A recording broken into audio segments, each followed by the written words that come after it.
அகர முதல எழுத்தெல்லாம் ஆதி பகவன் முதற்றே உலகு. ஒரு மாணவன் தன்னோட ஆசிரியர்கிட்ட வந்து, ஐயா நானும் உங்களைப் போலவே சிற்பம் செய்யணும்னு கேட்குறான்.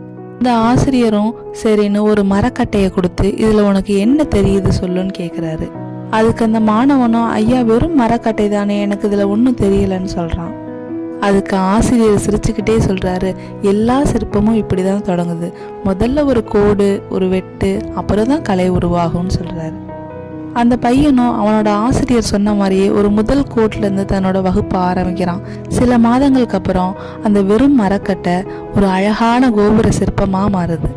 எப்படி ஒரு பெரிய கலை சிறிய கோட்லேருந்து ஆரம்பிக்குதோ, எப்படி எழுத்துக்களுக்கெல்லாம் அகரம் முதன்மையானதோ, அதே போல தான் இந்த உலகத்திற்கு அந்த பகவான் முதன்மையானவர். இதே போல நிறைய கதை வழி திருக்குறள் படிக்க நம்ம ஸ்டோரி ஹப் தமிழை மறக்காமல் சப்ஸ்கிரைப் பண்ணிக்கோங்க. அனைவருக்கும் வணக்கம்.